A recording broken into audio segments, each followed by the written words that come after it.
He has all the material being in the Supreme Court. But what nags me, aren't we going to demotivate those who are in the Court of Appeal? Yes. You're picking from the High Court and taking to the Supreme Court. Yes.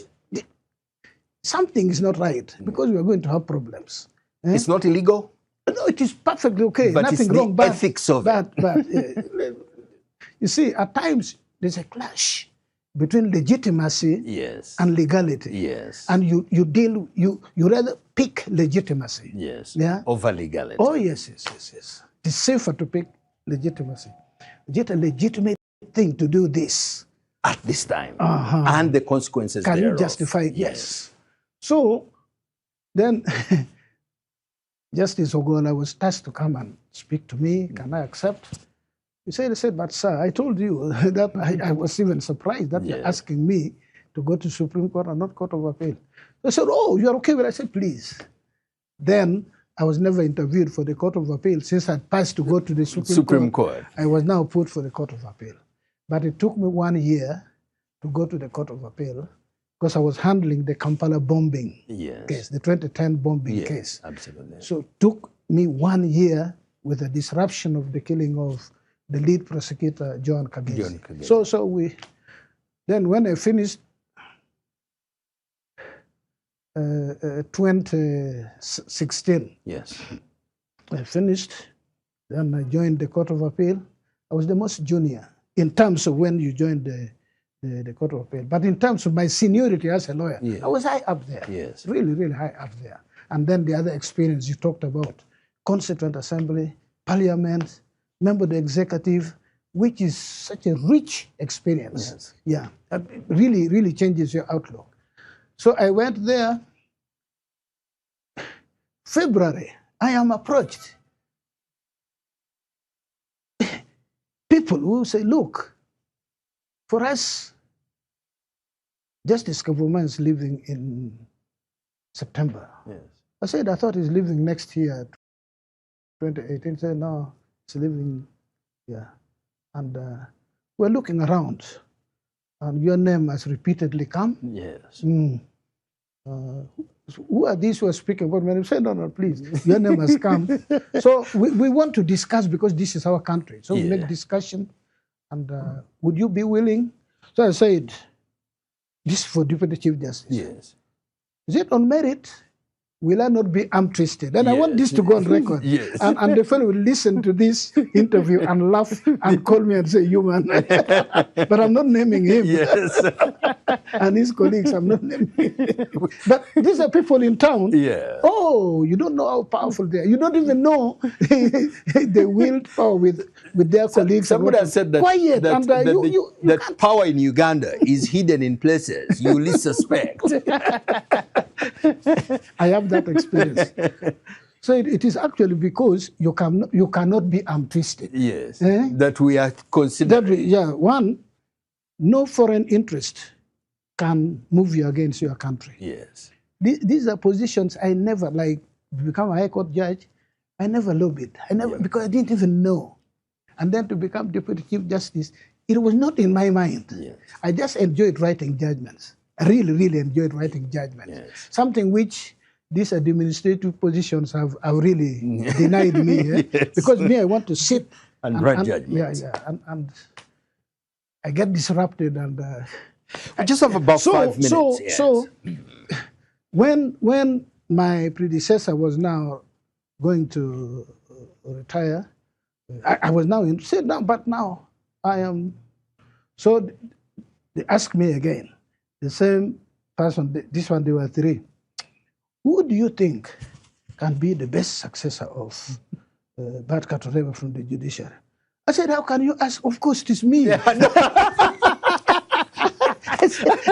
said, who asked that? I am the best. So, okay, let us rephrase the question. If it were not you, so I said, I'm still going to be alive. So please, so no. There are 3 options: myself, and myself. So who else could have? Supposing you were not here. And without thinking, I said, Richard Butera. Who became my deputy. And we applied with him. We were interviewed. Again, as the will of destiny would have it, I was appointed Chief Justice. What are some of the moments you were like, God, this has been some challenge, but I am glad I was here to witness it? The 2021 presidential election petition. Yes. Unfortunately, I cannot speak about it. No, you I've can't. chosen not to speak about it. Yes. Because I want to speak before a judicial tribunal where I can look at the camera like this, where I want to be cross-examined by the best lawyer in the world. Even God himself should come and cross-examine me. Good. But That's unfortunately, because yes. the president has instituted the tribunal to do that, so I cannot speak about that. Okay. Certainly has been a pleasure. I know that just like myself, you have had quite a bunch to learn out of this very, very, very rare conversation. God is good. And until next time, it has been People and Power.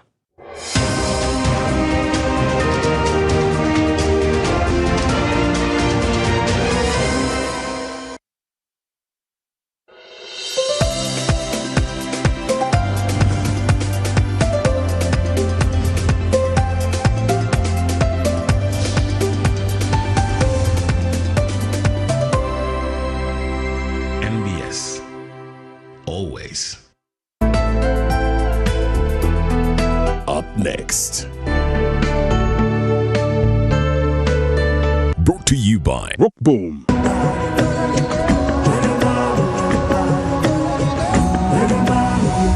Rock Boom, energy for winners.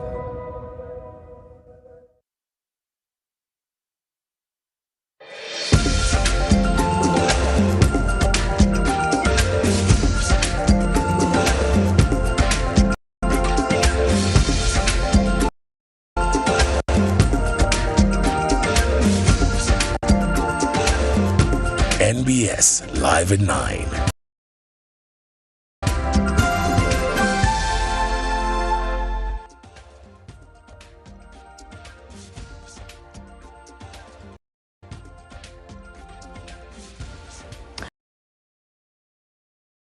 A very good evening to you and welcome to Live at 9 tonight. My name is Sheila Tsime, joined by Michael Jagwe for sign language interpretation. Let's start with the headlines.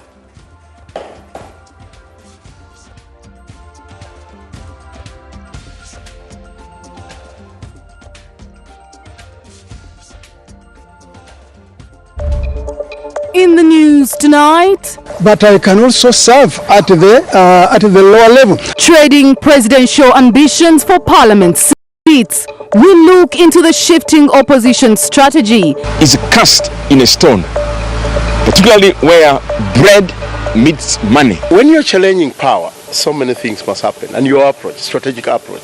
But has it worked against the NRM? I think at the end of the day, it's about service. Noop MPs blast security over raid on Chagulanyi's home. Question security professional conduct. Rule of law must work in Kampala. We need God's intervention to help us in changing the mindset of these people. Lord Mayor-elect Balimwezo vows to bridge the rich-poor gap. We are going to be sensitizing our communities on the city that we want. Ruling NRM sweeps elections in Bukedi, opposition fails to make a mark. They worked so hard, and I want to give it to them. Will the opposition bounce back? If Zeja's swearing in draws fire from the Uganda Law Society as transparency questions linger. What was based on to choose that particular person, and lack of transparency, We tell you why the law body is questioning the process. which is in itself very wrong. Also tonight, former Kenya Deputy President Gachagua tear gas during a church service in Nyeri. And what he's doing is wrong. And somebody must talk some sense into the president. This is NBS Live at 9 with Sheila Tsime. Once again, welcome to Live at 9 tonight. Now, veteran politicians who traded presidential ambitions for parliamentary seats say it was a deliberate move to take down the NRM's long-standing rule. These say that by focusing on constituency politics, they are now spreading opposition efforts rather than splitting votes in a crowded presidential field, a strategy to take on a common foe, though it hasn't yielded results. After every 5-year electoral cycle, Uganda continues to witness a new breed of politicians with presidential ambitions to end President Yoweri Museveni's rule. Several big names have tried their luck at presidency, only to pivot to parliamentary politics later. The list includes two-time presidential aspirant Kibirige Mayanja, Dr. Abed Bwanika, who has contested in 2006, 2011, and 2016. Samuel Walter Lubega Mukaku in 2011. Norbert Mao in 2011 and 2021. Betty Olive Kamia in 2011 and Patrick Oboy Amuriat in 2021, who all traded presidential dreams for parliamentary seats. Although many of them failed to unseat President Museveni, we caught up with Samuel Walter Lubega Mukaku, who revealed that contesting for the presidency and later turning to parliamentary politics was part of a broader political strategy. Not simply to go and occupy space in parliament, but to add impact, value on the liberational effort. Kibirige Mayanja, however, says the move was also a constitutional right. It's only a few of those candidates like me who have, after contesting at the national level, also have gone and contest at the constituency level. So it depends. Everybody has got that freedom. Despite the strategy, political analysts note that it has largely failed to yield results, with many of the former presidential candidates also losing in constituency races, except for Norbert Mao.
It speaks to the unembraced opportunity of transitioning.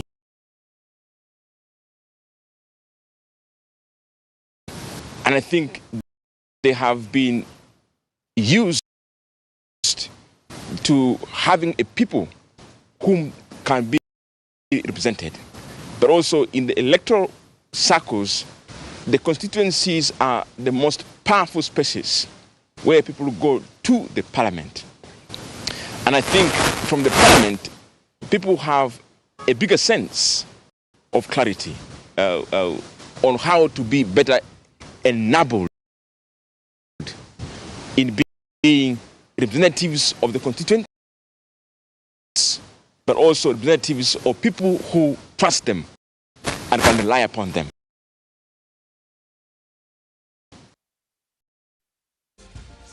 Kampala Lord Mayor-elect Ronald Balimwezo Nsubga has vowed to prioritize teamwork, stakeholder management and striking a balance between the poor and the rich during the first 100 days of his tenure. Balimwezo, however, vows to tame internal bickering between the political and executive wings at City Hall to have them work together for the common interest of improving service delivery in Kampala, capital city.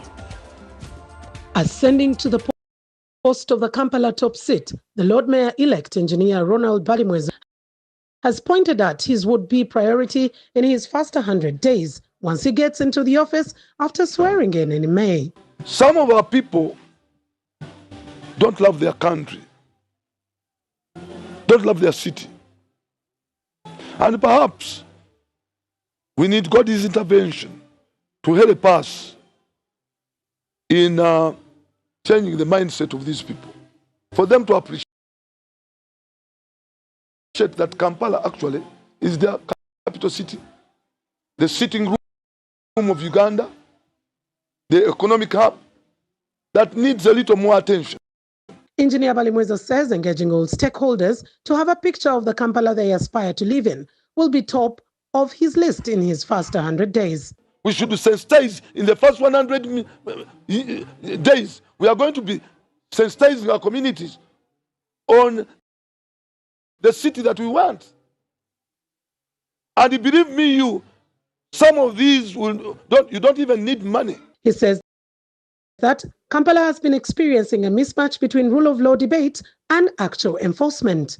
Sensitize them on the laws that are available. That is the good laws. Because we cannot do away with the rule of law. Rule of law is not mere talk, but it's the enforcement of the law. So there won't be a Kampala where we shall only look and laugh at people. No, the law is going to work. His tenure has come at a time when there is internal bickering and wanting a working relationship between the executive and the political wing. He pledges to act as a bridge between the two with focus on ensuring that the rich and the poor live in harmony without any form of compromise. There's no problem, and my president has never told me not to work with the ED. We lose over 8 billion in wars between the technocrats and the politicians. So this is money that goes to waste because of battles, because of peculiar interest. That must end. He, however, vows to fight corruption for quality services in the city. I am not that person. I'm not corrupt. I'm very consistent, very objective, very serious. And I'm going to offer equal opportunities to the rich and the poor. So don't think that I will be able to be corrupted. Absolutely not. On the redevelopment of Nachivubo Drainage Channel, Balimwezo says the development is necessary, but it must follow the prescribed proper channels, including plan approval by Kampala Capital City Authority, KCCA. And utilizing the law, not in a selective way. The law will bite those that are rich and are trying to terrorize my people. But it will also be applied to the poor. Now, although he did not secure a fourth term as mayor, Salongo Erias Lukwago leaves behind a lasting legacy in Kampala's politics, which he dominated for nearly 20 years. Those who have worked with Lukwago in his political journey and those who have worked with him describe him as a fearless leader and a defender of constitutional governance who consistently fought to protect the rights and a champion of equity for the urban poor and business community. Portrait, powerful with the requisite aesthetic to bid farewell for at least 5 years to politics of Kampala. Being the third in the Kampala mayoral race would ordinarily mean an almost silent exit, but not for a figure with a star record shining political career of 15 years at City Hall. That I will be faithful and bear true allegiance. Lukwago entered Kampala politics in 2006 when he was elected to represent Kampala Central in the Parliament of Uganda. He later moved to City Hall after being elected Lord Mayor of Kampala in 2011. He was re-elected in 2016 and again in 2021, serving 3 terms in total. People who have journeyed with him in politics, those who have worked with him, and some of the city residents we spoke to shared their views on his political legacy in the city. When he took over Kampala, he found a city that had been run aground by his predecessors. Owino Market had been sold away. State Square had been sold away. Nakasero Market had been sold away together with the city abattoir. Together, even Nakawa Market. One of the city tycoons had bought them. He fought and forced the government to compensate and retain those markets for the common man. Doreen Nyanjura, who serves as Lukwago's deputy, describes him as a brave leader who stood firmly for the people of Kampala. That guy, I think it will take Kampala so many years to get another Elias Lukwago. Never before have I seen a leader that is so passionate, a leader that is so committed to serving people that gave him mandate. Some members in the National Resistance Movement has described him as a leader who constantly involved in political confrontations, a description his close allies dispute. I may have to take some bit of time to find out exactly the weight of the legacy Mr. Lukwago is leaving behind in Kampala. He has been too confrontational. He failed to work with the government. He is credited for previously warning about some of the challenges that later affected Kampala, as documented in his reports. So that Chezi Saga, before it even happened, he had already foreseen that.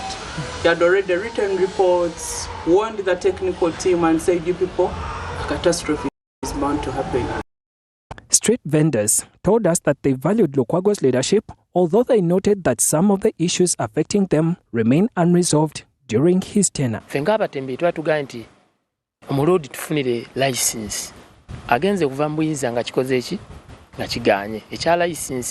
Throughout areas Lukwago's political career, there were numerous political clashes, including a vote of no confidence by KCCA councillors that removed him from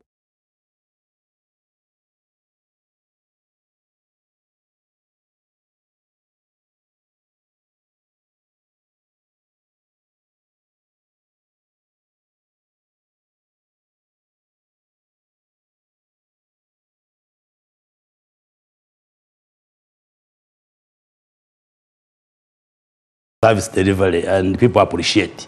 So yes, the race was tough like any other, but I emerged the winner as the NRM candidate for Chinchiz East, so I would be a member of the 12th Parliament. Yes. And I want to thank the people of Chinchiz East for the overwhelming support and the trust and the confidence they put in me again to represent them in the Parliament of Uganda. Okay. Now, Honorable, we saw a lot in for the mayoral race, candidates, and also for the presidential election, low voter turnout. What is government's plan for the next election? And this also speaks to civic education. What are your plans to boost civic education for the next election? Yes, we are going to investigate and find out why many Ugandans register and be on the national register, and then they do not come to cast their ballot. There are various reasons. if I take an example of my own experience, there are people from my own area who work and live in other areas, like Litoro, in Kampala, and they were asking for transport. Can you transport us as a candidate to come and cast your vote? But it was difficult to transport all these people. There are those, I think the other reason is complacency. There are those who know President Yoweri Museveni will win, NRM will win. Whether you go to vote or not, they will win because they trust in the system. Not because they think, contrary to what the opposition says, that NRM rigs or manipulates, but they know, like in Kanungu, people say, oh, President Museveni will win. We've been educating them that he should win with your support, with your ballots. But I think we have to do more with the civic education so that to raise the civic awareness and the competence of Ugandans to know that is their constitutional right to turn up and vote. And actually it disadvantages NRM because majority of the people who do not turn up to vote support NRM, but they think we shall win whether they come or not. But I think we have more work to do to ensure that we mobilize Ugandans to participate actively. Now, post-election, the opposition is crying foul over the crackdown on most of its members, saying government is abducting and taking away its members post-election. But you need to work together with the opposition, even after the elections. How do you plan to foster reconciliation for work to go on? First of all, there is no crackdown anywhere. I traveled from Western Uganda yesterday. We were in Ntungamo celebrating with the president. I have moved to other districts. There is calmness and normalcy. I have just been in town. I found younger people shooting a film in the middle of town. There is no police presence, no army patrols. There is calmness and stability in the country. There is no crackdown being talked about. But of course, we have come out of elections and we do not allow criminality to prevail as some of the elements within the opposition were planning. So if you are not intending to commit any crime, not involve yourself in any offense, just feel at home. Whether you support NRM, whether you support the opposition, there are millions who supported the opposition. President Museveni didn't get 100%, even in my own home district. Even us, we didn't win with 100%, meaning there are members of the opposition who voted for their candidates. And some members, especially members of parliament and local government councils, have won who are opposition. So are they being arrested? So there is no crackdown, only that if you behave criminally, whether you are a member of the opposition or NRM or any other party, the state will definitely handle you because we have not suspended the rule of law in Uganda. So let's be calm. Elections are over, save for the few lower level elections, the lower governments, which will take place in the coming weeks. But people should be calm. There is no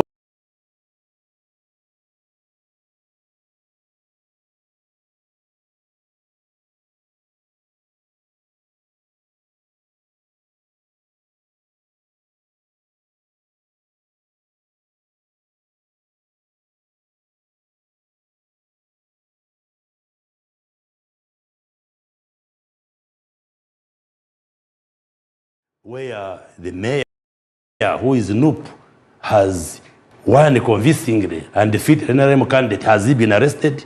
Have his supporters been clamped down? No. It's a democratic decision they have taken to choose and drop lawyer Elias Lukwago and now taken on Honorable Mwezo. That is the democracy. So there is no, I've also seen on social media, Bobby Wine, the main challenge of the president, saying he's in hiding. There is no need for him to be in hiding. Nobody wants him. He's not under pursuit by police or the army or security or the state. I am now speaking as the government of Uganda that he's free to come from wherever he's hiding, to come to his home and just stay at home and be calm and observe law and order. That's it. He was not the only candidate in the race. The others are at peace. So he should stop the drama, the theatrics, trying to cause a story where there is no story. The presidential elections, parliamentary elections are now done. We are now focusing on the remaining few elections to complete the process, and then we move on with delivering our manifesto, which we pledged to the Ugandans, upon which NRM has been voted. Honorable, speaking as government, your call for the Noop candidate to come back home, But the police presence, which has been their cry even for his wife, the continued police presence at his home. Yes, there may be police presence because we had the information that some elements within the opposition, including himself and his supporters, wanted to sponsor insurrection, to incite violence, the way you saw in Butambara where Honorable Mwanga Chivumbi, using some criminal gangs, were attacking police, and that the state cannot watch on and help. Yes, there may be security presence at his home just to monitor the kind of visitors who go there, the kind of people, the kind of interaction, but not prevent him from living in his own home. I am yet to get a detailed brief from security about the utterances of his wife, whether indeed she was manhandled or woman-handled, if that word exists, but it would be wrong. It would be wrong to assault her if at all it happened, but I haven't got a proper brief. But Honorable Kyagulanyi is not wanted by the state. Yes, he participated in the elections.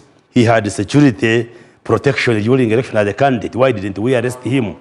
And I think he's embarrassed that he has performed much poorer compared to the last elections. Why? Because in the last 5 years, he did not convince Ugandans that he is a suitable alternative to the NRM, to President Yoweri Museveni. And indeed, he has collapsed in many of the areas where he was previously strong. And because he can't explain that loss, he just goes into hiding. He is the person who was inciting his supporters that they should look for the vote, protect it, and demand for it. So how can he go to demand his vote from a bush or from wherever he's hiding? We know where he is, and he's just safely there, but it's just cowardice. He can go to courts of law if he thinks he has evidence that he was rigged. In my own district, Kanungu, he garnered 12,000 votes, which is a big percentage, yet he didn't even have agents. His own candidate who had showed up for woman MP withdrew from the race. Where I polled from Kayanja Catholic Church, he had no agents.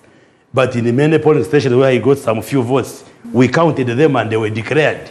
So a place where he has no agents, nobody to protect his votes, but the few who support him, voted for him, those votes were declared. I can show you the results for Kanungu. So he cannot cry forward that he has been cheated. In Kampala here, his own candidate for the mayor has won. But also, we have seen NRM MPs emerging winners in Kampala, meaning people are able to make a decision. They can choose to endorse an NRM MP. Here they choose to endorse an FDC or NUPO councillor. That's the choice of the people. So he has nothing to tell his supporters. He just created a wrong feeling that he was getting stronger, and yet when he led the opposition in the last 5 years, he could not persuade anybody. Instead of focusing on mobilizing Ugandans, he was rather creating conflicts within his own party. He never endeared himself to areas where he was not supported. So why did he think he would have got more support now when actually NRM were working day and night? You saw President Yoweri Museveni traverse the country, reach out to areas where he had performed poorly. He made deliberate efforts to reach out to Buganda, where Kyagulanyi had won and parts of Busoga. And the results are not surprising. I am sure he surprised himself that he scored the way he scored. He should even have performed much more poorer. Like the president said recently, if all the registered voters had turned up, then the embarrassment on his side would be stronger. So there is no reason for him to hoodwink Ugandans that he is in hiding. Hiding from what? Let him come and face the world. If he thinks he has evidence that he has been rigged, courts are there, courts of law. If he thinks police wants him, he can safely walk to police and say, do you need me? But I'm telling him, nobody needs him. Let him come back to his home. Even when there is some security presence, they will not harm him. Okay, Honorable, as we conclude, There's a section of Ugandans that seem to have lost trust in the electoral process. And I think you've seen this on social media with some of the comments, especially post-election. As government, how are you trying to reconcile that? Because when Uganda goes to the polls, you need each and everyone to participate. But with those that seem to be disillusioned following some of the incidents here and there, how does government win them back? First of all, casting your vote is not compulsory in our laws. It is optional. Otherwise, we would be arresting those who never voted. And if you felt that you wanted to change the system by voting a candidate of your choice, you should have come forward. Many of those who complain are those who don't come to vote. The NRM government is all embracing, and it is ready to work with anybody, including the opposition. We work with the loyal opposition like DP, like UPC, and others. So these radical elements within the opposition, I think, should rethink their position, that the future of this country will be determined by us Ugandans, not anybody. There are those who want to bank on foreigners, on other people, but we Ugandans shall be in charge of the destiny of this country. And one way of doing this is through democratic participation. The NRM government does not close its doors to anybody. I would even advise the opposition to drop that extremism, that radicalism, and even engage with us in the NRM to see how we can take Uganda forward.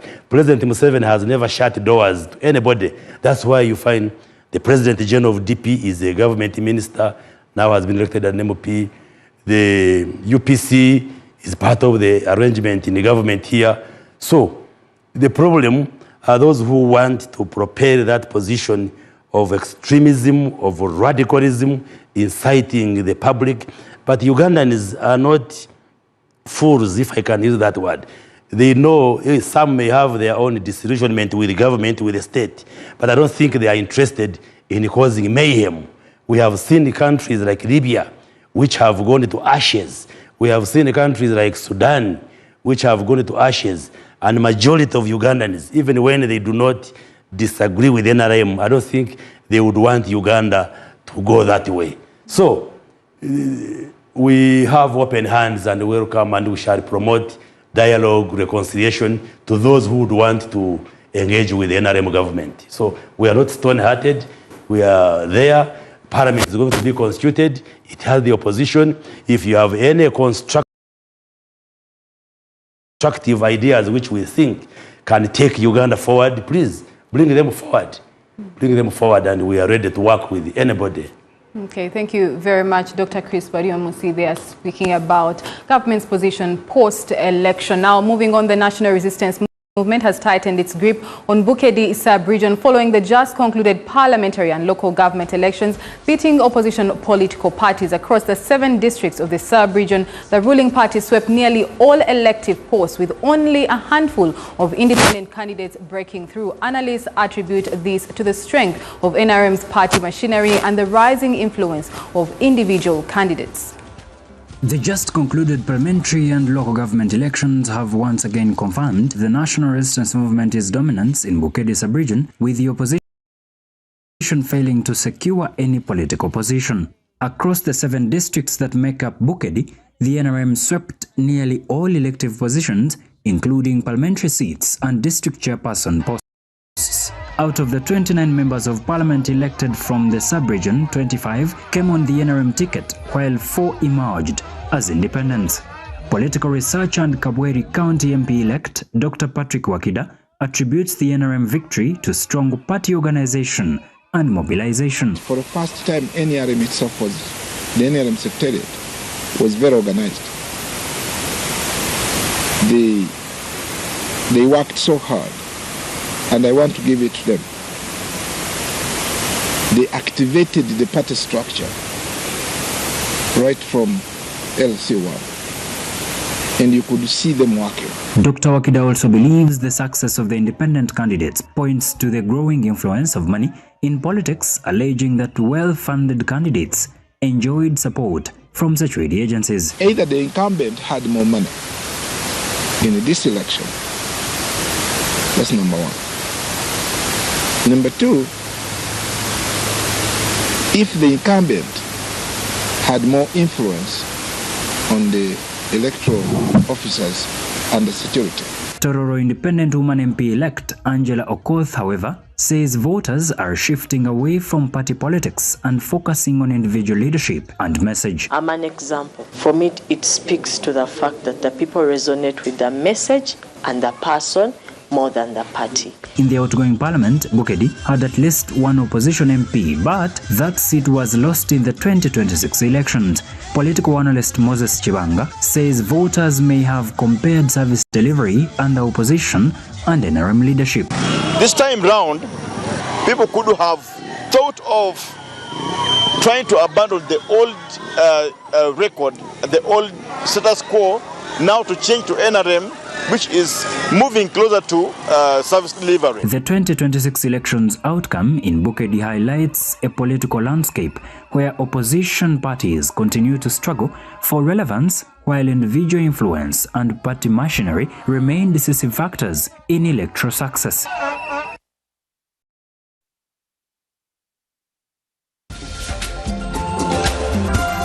More to come, brought to you by... Everyone knows we use Global Paint Undercoat. Now, for the best results, I continue.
Differing choices are part of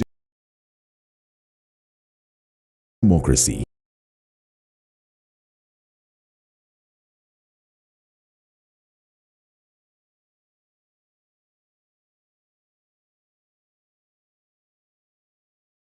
And minds without provocation and intimidation. This is home. Let's keep it safe. Let's talk peace. Are you planning an event or wedding? Join us at Nikan Resort Hotel, Uganda. Relaxing accommodation rooms, well-equipped conference halls and boardrooms. Don't miss this fantastic opportunity to experience the best of hospitality and sufficient space. We're located in Seguku Katale, along Entebbe Kampala Road, channeling easy access to Kampala City and the airport. For reservations and inquiries, contact using the information on your screen or visit our website www.nikanresort.com.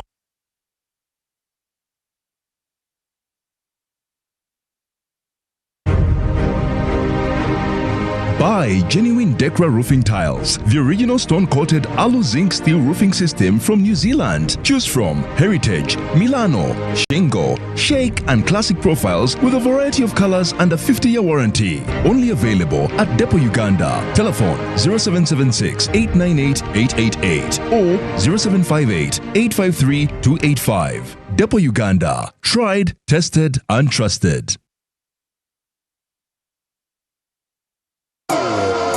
New Tusker Premium Cider.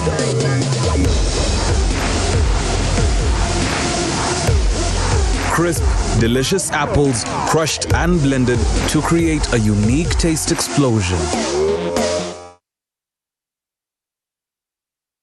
Starting with 100,000 shillings, you begin building real financial strength, because wealth doesn't just happen, you build it. And the ones who start early end up ahead.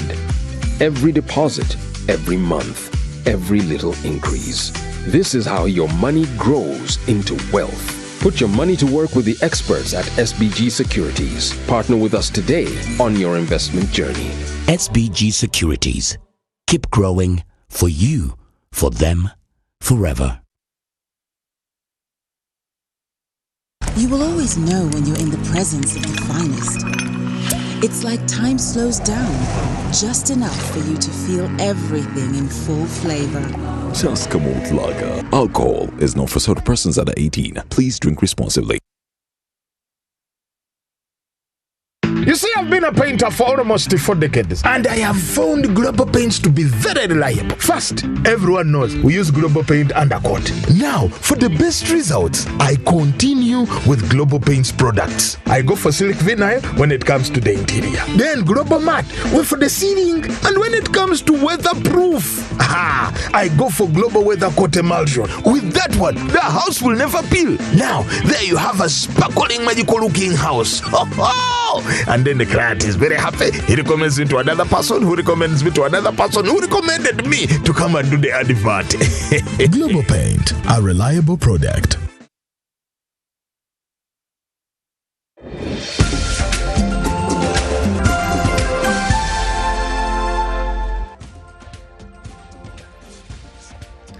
Welcome back. In other stories, the Uganda Law Society has condemned the manner in which the Chief Justice Flavian Nzeija was appointed, describing the process as non-transparent and flawed. This follows Nzeija's swearing in at Chisozi State Lodge just 5 days after the retirement of former Chief Justice Alphonse Owiny-Dollo. The Ugandan Law Society President Anthony Asimwe says the law body was excluded from the exercise, yet it's legally mandated through its representatives on the Judicial Service Commission. On Monday, January 19th, at the Supreme Court in Kampala, outgoing Chief Justice Alphonse Owiny-Dollo handed over the seal of office, the administration of the Judiciary Act and other instruments to Justice Flavian Nzeija, who automatically assumed office as acting Chief Justice at the time. Few observers predicted that 5 days later, Justice Nzeija would be confirmed and sworn in as a substantive Chief Justice.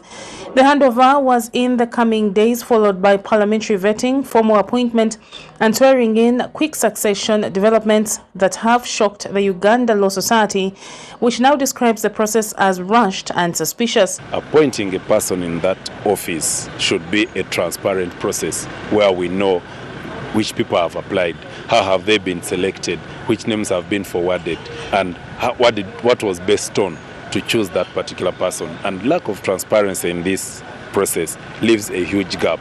I know we require law reform in that area. The president has been given a lot of power, and what we've been trying to do as the Uganda Society is create a seemingly situation where at least there's participation, public participation. The Uganda Law Society Vice President Asimwe says the appointment process, which the Law Society is legally mandated to participate in through its representatives on the Judicial Service Commission, was concealed from them. He argues that this undermines public confidence in the judiciary, noting that the Uganda Law Society represents public interests on the commission. We set out to have elections for our representatives, the Judicial Service Commission, so that all the 7,000 members choose who should represent them there, because they'll be accountable to us. Unfortunately, we were stopped by the very judiciary, by the court, from conducting these elections. So the process alone on the appointment of the new Chief Justice has been done without a representative from the Uganda Law Society, which is in itself very wrong. We look at it as illegal, because you cannot conduct such an activity. You cannot go on to appoint the Chief Justice without the participation of the people who are supposed to be there, or with the Judicial Service Commission, which is not properly constituted. In July 2025, then Deputy Chief Justice Flavian Nzeija abruptly listed court hearings in which the Uganda Law Society sought to overturn a High Court decision that issued a permanent injunction restraining the Law Society from appointing members to statutory bodies such as the Judicial Service Commission. This was one of several standoffs between the two institutions, leaving relations strained in the final year of Justice Alfonso Windolo's tenure. Asimwe says the appointment of Justice Zeija may not necessarily improve relations between the two, especially given this history. We are not here to fight them as individuals. The Law Society and the judiciary, in any case, we all do. We aim at the same thing, ensuring that the members of the public get justice. It is not personal. With the judiciary set to handle numerous election petitions, including one already filed by former presidential candidate Robert Kasibante, some analysts argue that this may have informed the perceived rush to appoint a new Chief Justice.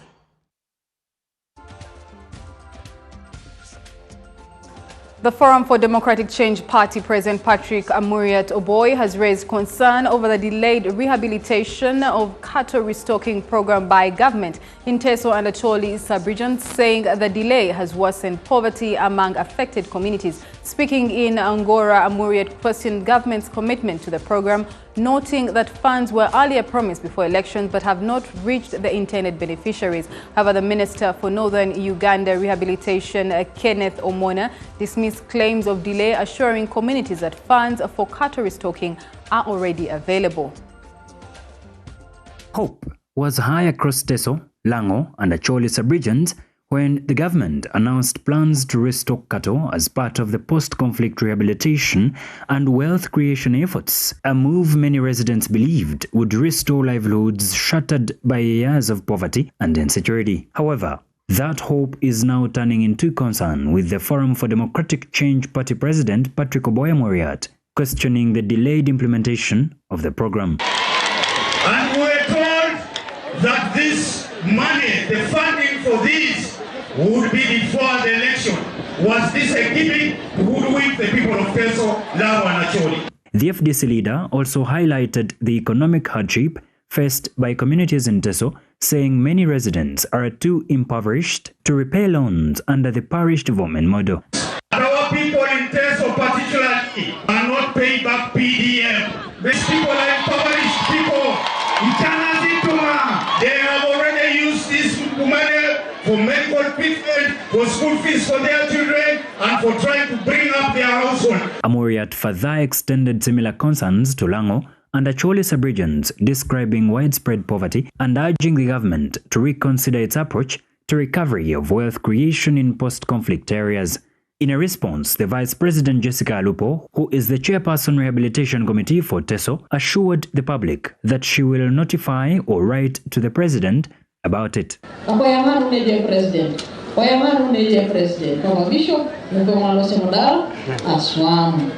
the Minister for Northern Uganda Rehabilitation, Dr. Kenneth Omona, dismissed claims of delay, assuring communities that funds for cattle restocking are already available. That we and the OPM already have the money to start paying the first tranche of the beneficiaries for the cattle restocking. We already have 80 billion with us in the OPM. So we are going to be starting on this process as soon as the residual elections are over. Then we are going to be as transparent as possible. None of this money, the 80 billion, is going to go anywhere. He explained that the government is currently reorganizing and will use verified data to identify genuine beneficiaries at district and parish levels, stressing that no lists have yet been finalized.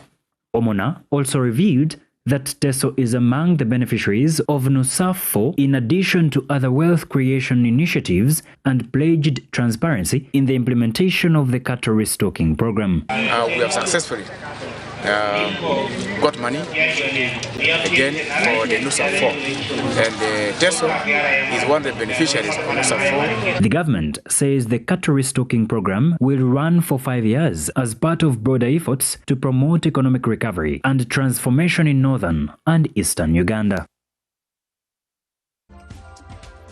Now, Sunday prayers at Akwitima Church in Othaya, Nyeri County in Kenya turned into a nightmare. Worshippers were caught in a terror-filled chaos after attackers stormed the service, released tear gas and vandalized vehicles. As K24's TV's Edwin Mbuguya reports, screams filled the air as children cried, women wailing, and congregants ran for their lives. Former Deputy President Rigathi, who was attending the service, narrowly escaped pointing to an attempt on his life.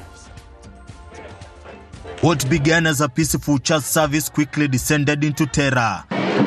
Eyewitnesses reporting that tear gas was hurled inside the church, sending worshippers scampering for their safety. Women screaming in fear, children crying uncontrollably, while others running for their safety. Outside, the situation was just as harrowing. Vehicles belonging to former Deputy President Rigathi Gachagua and his entourage were vandalized. Windscreens were shattered, tires slashed, and a car was set ablaze. Groups of men armed with clubs were seen moving through the crowd, accompanied by police officers in plainclothes. Live bullets were fired, where stones rained down from attackers, hitting innocent worshippers. The church compound resembling a war zone, with screams, gunshots, and sounds of shattering glass echoing through the air. Former Deputy President Rigathi Gachagua was discreetly escorted out of the church through a fence, narrowly escaping the violence. By the time calm was partially restored, the aftermath was clear. Destroyed vehicles, traumatized congregants, and a shaken community. Thank you very much for coming. The former DP is accusing the state through police officers of orchestrating a series of violence aimed at assassinating him.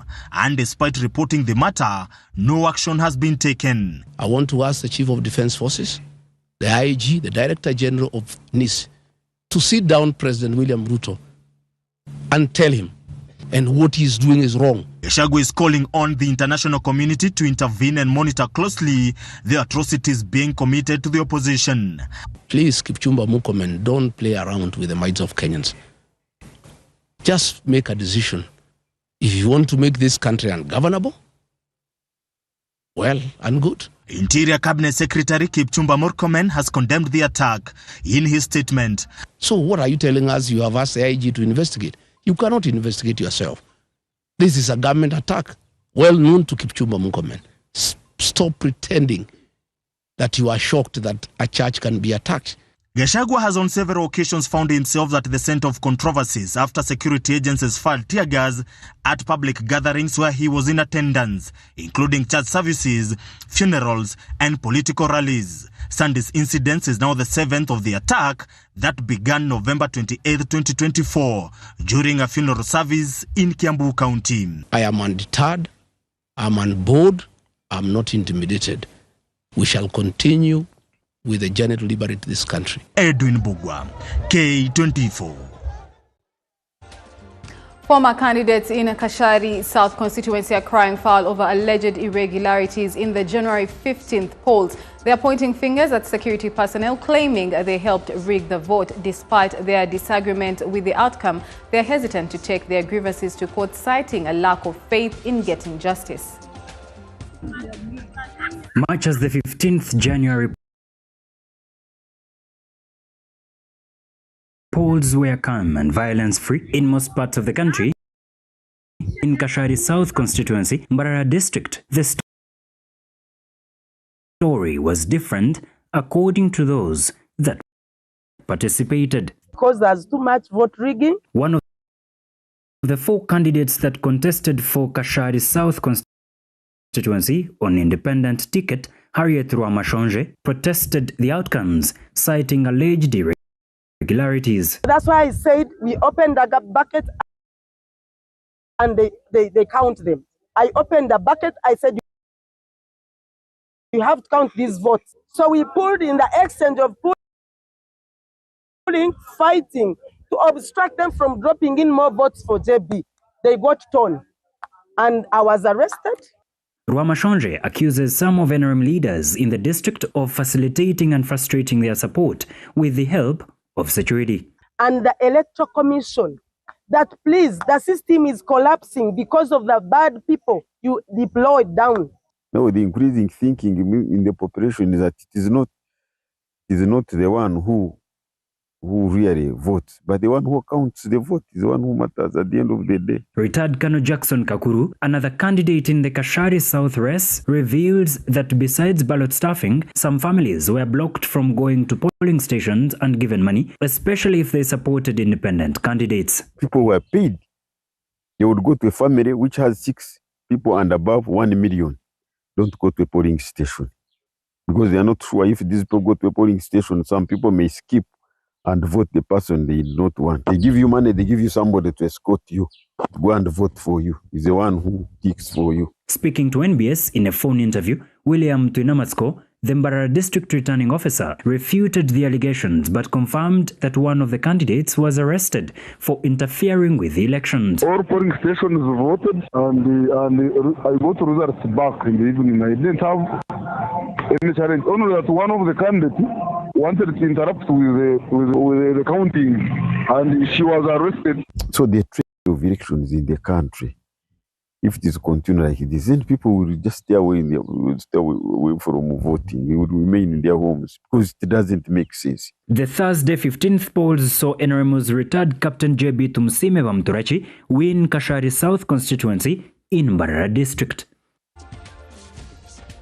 Development partners are hailing the Uganda government for fostering a favorable environment that enabled a local charity to boost support for vulnerable kids in Kabarole. The chair of the board for Fountain of Peace UK, Susan Dodd, states that the initiatives in Uganda, which provide care and education for hundreds of orphans, are essential for achieving key sustainable development goals. Vulnerable children in Kabarole have over the years been on their own, with many children aged 10 to 15 seen loitering on the streets begging for money and food.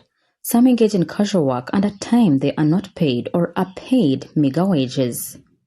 However, a game-changing governance strategy has propelled Ugandan charity Fountain of Peace to lead global operations in Uganda and thus boosting its impact. International partners say the move will boost Fountain of Peace's support for government initiatives, especially in education and other areas of care. It's a privilege for me as chair to come over to Uganda to actually sign this document. We've been working on this document for 3 years and it's for the future of FOP going forward, and that's the very important point here. Her remarks came during the signing of a new governance framework under which Fountain of Peace International will now operate in Uganda. The organization will equally accelerate its invasion of key global development goals to which the Uganda government is signatory, such as water, sanitation, food security, and health. Is really to reach out to the most vulnerable children in the community, give them hope through giving them accommodation, giving them families, giving them health care, and raising them to be responsible citizens. Child rights issues like food, shelter, healthcare, and education are still grabbing global attention. When we pull resources together, pull our skills together, pull access to all these resources together to be able to provide the children an enabling environment, this is not going to waste.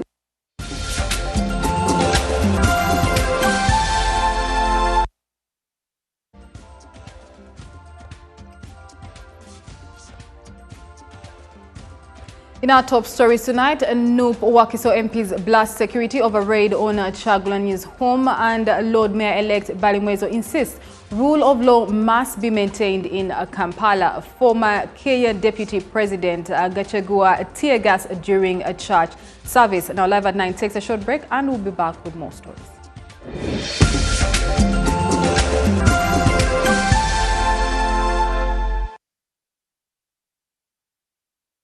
So Muchara. Yes, Daddy. You know the children are going back to school and things are a bit tight.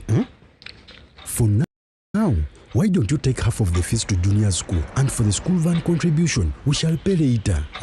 Daddy, why don't we pay using MTN Momo, where we stand a chance of winning school fees for a whole year and more? By the way, you can also apply for a school fees loan, and also participating schools can win a school van. That's right! Win school fees for a whole year and more. Get Momo goodies and a school van for participating schools. You can also apply for a school fees loan. Simply dial *165*80# or use the Momo app.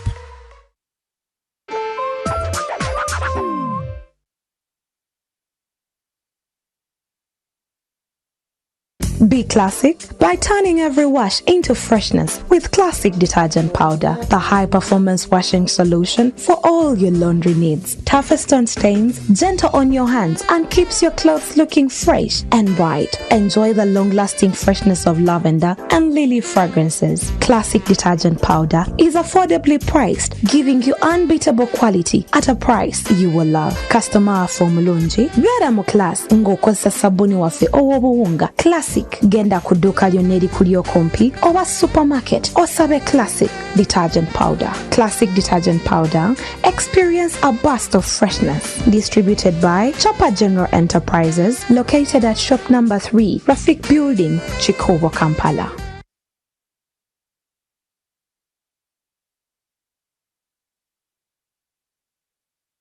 There is a new era of elegance and it begins at your event. At Peno Events, we have upgraded with fresh, modern, stylish event pieces designed to transform any space into a masterpiece. From luxury tents to elegant furniture to premium mobile washrooms, hand wash stations, lounge sets, parasols, wooden chairs, modern chair set, banquet setup.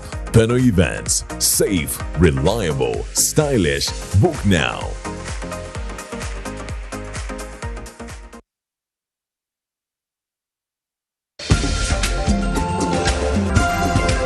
Business Pulse.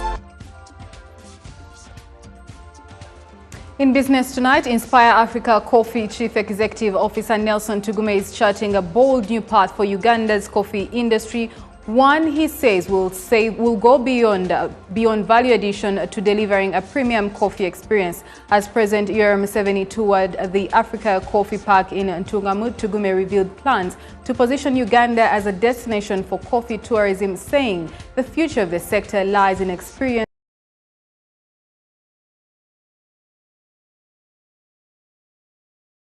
Catch up for coffee.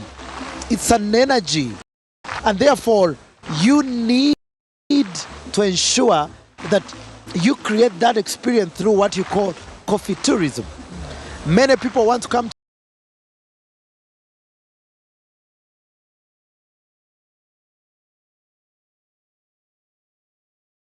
Uganda and get into the shambas.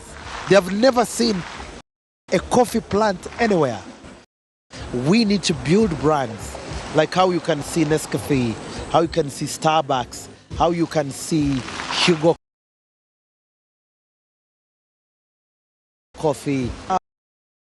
We're starting one by making sure that our farmers that we're working with, especially through contract farming that we're working with, to make sure they understand how to produce specialty coffees, quality good beans, one, for them to be able to even attract premium prices. Then once a farmer is happy, you will get the best out of coffee. The reason why the quality, actually quality in Uganda has been by the grace of God. Because we have good fertile soils, organic soils. But you can imagine now if farmers understand and get better prices, get a premium prices. But you never get premium prices if you don't push the agenda of quality. So once that is done, that's step number one. Step number two, we have invested in a lot of technology, from freeze dry to spray dry to packaging, using AI robots, meeting packaging international standards, making sure that our product is of an international standard nature to be able to compete all over the world. And that's why you are the Africa Coffee Park, where the heart of the value addition processing is. My prayer is that, and the prayer even of our president, is that we will go into this value addition space and ensure that our product is value added. And like how we go to the United States and China and buy finished products. It's the same appeal that we want to tell to our friends in Asia, in the United States, in Europe, in the UK, in Russia.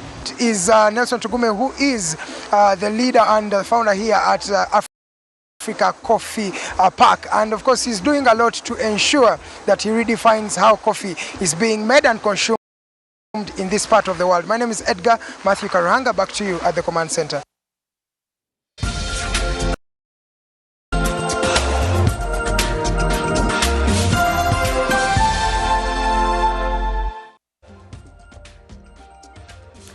The 2026 MTN monthly tea season got underway this weekend with a competitive medal format event at Entebbe Golf Club with 190 players, setting the tone for another busy year on the local golfing calendar. Susan Knight emerged as the overall winner after posting a net score of 64 off a handicap of 33. Louis Joseph Luima claimed top honors with a net 67 in the guest category, while Isaac Meriera topped the seniors category after returning a net score of 73. NBS Sport is the broadcast partner of the MTN-sponsored monthly tea. It's a great start for the year. So just after elections, so it's a great start, and I guess a couple of people had spent some good time playing golf.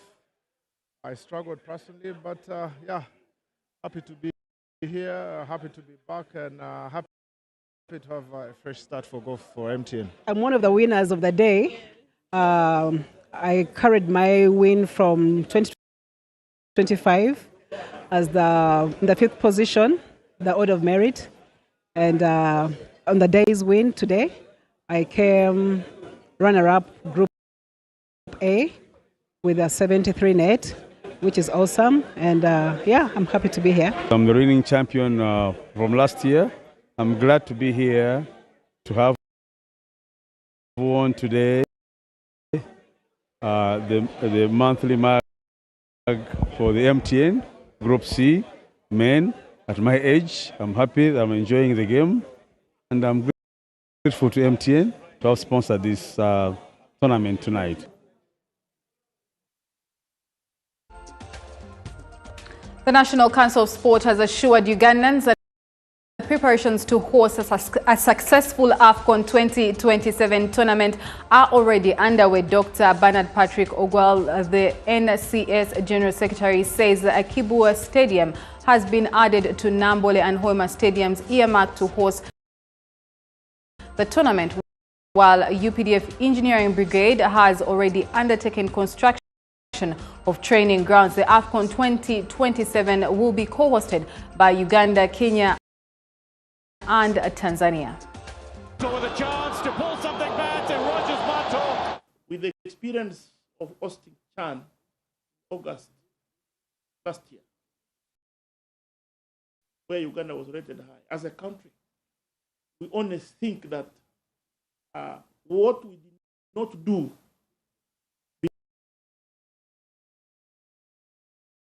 before CHAN, we can now do it in preparation for AFCON next year, 2027. But also in terms of planning, it therefore means that what we had anticipated in our planning should be completed on schedule. And I'm happy that the government of Uganda has supported adequately. We know that we have other tasks to see that Akibo Olympic Stadium, which is our third stadium by planning, is completed. And I can say here, we're looking at October this year, Akibwa Olympic Stadium will be ready. The other aspect that comes with the handing over the flag is to see that the cluster training facilities, which are 9 in total, are ready. The committee chaired by the First Lady and Minister of Education and Sport, there has been several interministerial meetings with the other sister organs of government, because, as you know, there are several aspects that require planning. These are all being well coordinated by the respective Ministry of Education and Sport. and the local organizing committee. And we are working hard, and everything is on progress. In terms of budgeting for government, we are on track. Government has been able to provide all the resources required, and we anticipate that as we move forward, the resources that has been planned in a multi-year arrangement will all be provided. Charles Mujaba runs past it.